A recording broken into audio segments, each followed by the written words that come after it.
This is an LS swapped FD RX-7.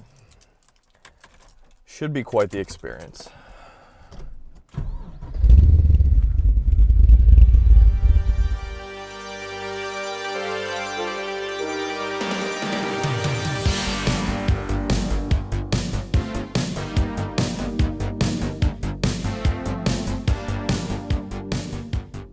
Surprise, surprise, we're feeling Corvette vibes in here already. So not only is the engine an American invasion into this iconic Japanese sports car, but so are the cherry blossom leaves all over the interior. So this is basically parked outside, and allegedly there's some cherry blossom trees around. So yeah, it's got a good mix. It's a cultural collision. Let's go for a drive.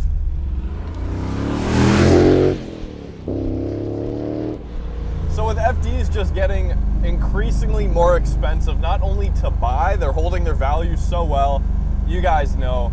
They're also just incredibly expensive to maintain, especially like in this case, in this scenario, with this car, the rotary blew up. You know, same old story that you guys have heard. A lot of people would just, well, they would either sell the car or bite the bullet and just rebuild a factory rotary. But the thing is, when you rebuild a factory rotary, you're already spending a ton of money, so you may as well go, you know, single turbo, standalone, and do all of that. Just go all out, which is pretty much would double your cost at that point. And then there's the cam that would do what the previous owner of this car did, which is stuff an LS3 under the hood. And I feel like this is pretty much one of the only acceptable scenarios in which an LS swap would be appropriate to rotary purists, because it's like, okay, your rotary died, you gave it a shot, you gave it the old college try, and it didn't work out. Let's see what this thing is about. The shifter is incredibly notchy, incredibly short. Not to say I'm gonna miss any gears here, but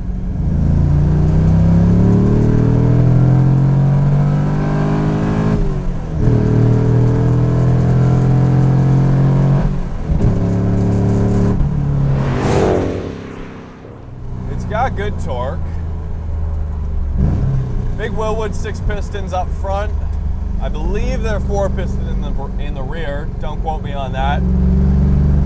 Ford Lightning Blue and a BN Sports body kit. These BN Sports kits are awesome. So quintessential 90s JDM. I mean, you've seen them on JZX 100s, Chasers Mark IIs. They've got the really kind of aggressive, almost comical flare. Somehow it just flows really well with the car. I love it. It doesn't really look as good in photos, but trust me, you guys, in person, it's pretty awesome. The most 90s thing about this car, though, are the taillights.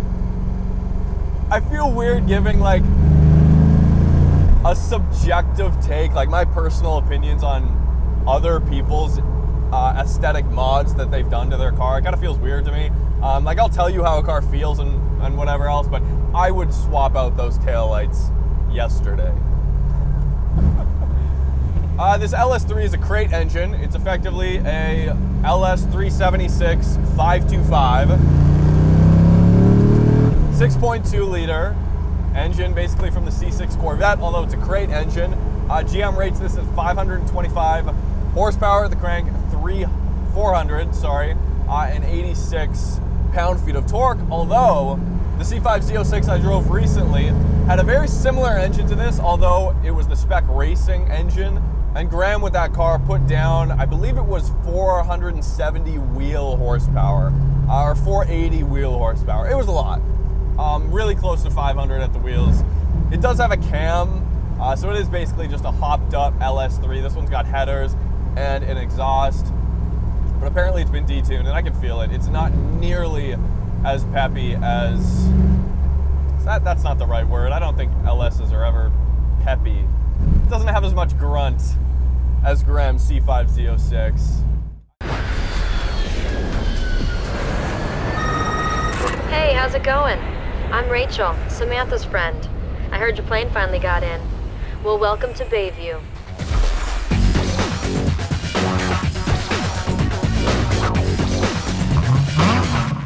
There it is, you guys. I'm pausing here just for a moment. We've got new merch. I haven't dropped merch in years and years and years, so real quick, yeah, I'm wearing Special Stage Roof 5. This is a sweater we've got. I've also got the same thing in white, and then, as you guys just saw on Jonah, with his S15, Need for Speed Underground 2. That's what I grew up on. You know, 2004 was a very impactful year on my life. So if you want to check it out, the stuff just went live like 2 hours ago. So the link is in the description, roadsuntraveled.com. Also, it's not that hat. Make Underglow cool again. It's in the description as well. Now back to the RX-7.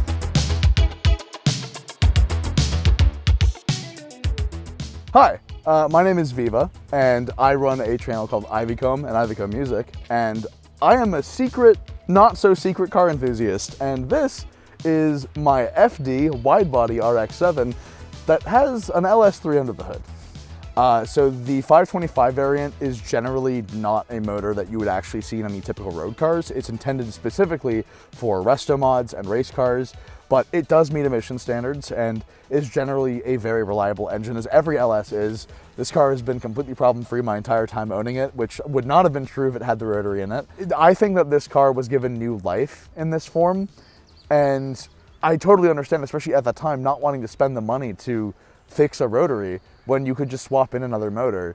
There's this bizarre thing online these days where everyone thinks that every car needs to have 800 plus horsepower and be crazy built and insane. This car is actually under-tuned a little bit. It is definitely not going to be crushing any like high performance cars in a race. But what it is an incredibly fun driving experience. It sounds amazing. The T56 Magnum in the car, like the manual transmission, it's very notchy, but in a way that makes it feel like a race car. And it has an experience that you can't really compare to anything else because it isn't like anything else. And it's just a joy to drive the car around, even if it's super uncomfortable, because I'm a big dude. I'm just shy of 6 feet and I weigh 300 pounds. So, you know, I'm kind of a big dude to be getting into a little car like this. I didn't do the build myself. It was done by Carmina Performance, by the previous owner. The suspension is custom coilovers, and the headers down to the mid pipes, I believe, are custom fab work. But again, sue me if I'm wrong. It has a MagnaFlow muffler, which sounds absolutely gnarly. There's those bass boosted memes. That kind of sounds like that in real life. Like that's the closest we're gonna ever get to that kind of thing. This is a BN Blister Defender body kit, I believe is the full name of it. I think that it keeps a lot of the FD's original lines intact while making it into something new and exciting. Oh, and this color, this is Ford Lightning Blue, baby. It's a truck color.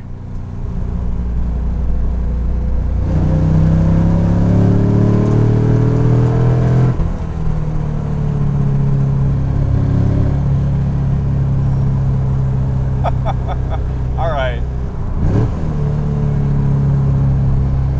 Little bit darty, little bit I might kill you vibes.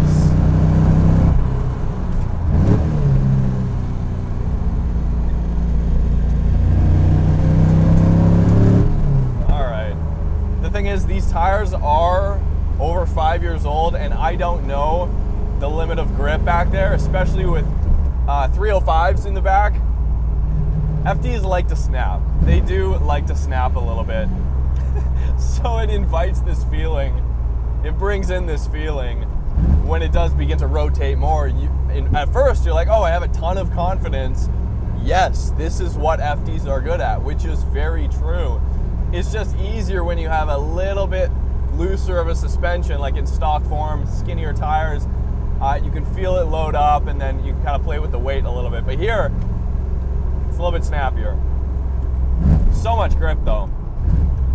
Honestly, one of the most surprising things about the driving experience right now is I'm not getting crazy heat from anything. Generally what you feel with an LS swap is like the transmission tunnel feels like it wants to light you on fire. And this one, oh, okay, yeah. This one's not doing that, but the whole center console just comes off. It's plug and play. It's Lego. A lot of just mechanical feel. It's taken the fragility away from the FD. You know, you drive a stock FD and there is a little bit of a finesse involved. There's a little bit of a, hey, I don't want to slam gears too hard, or be too aggressive just with the drivetrain components. They're old cars, right? And they weren't built with a ton of torque, so nothing around it was really built for this. So it feels here though that at the very least with the transmission and the engine, it gives you the confidence to just be able to beat on it. Would I want to daily drive this? No, but the drone, that's it. It's just the drone. But everything else about it, you know, the immediacy of the torque, how the engine revs, how you can blip it and shift really quickly and it'll just take it. It works.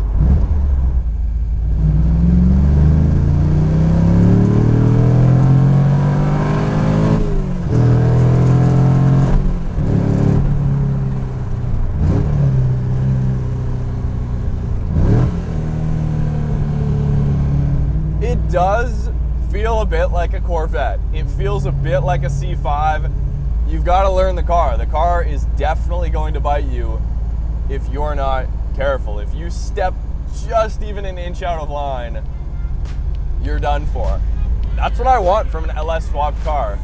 Okay, you're probably, just a note for you, you'll probably end up wanting to like it'd be so fun to rapid fire these. Do it. So I had a white Mazda 3, I had a gray Tesla Model 3, a white F30 335i M Sport, I had an orange replica of the Fast and Furious E39 M5, but it was a 540i.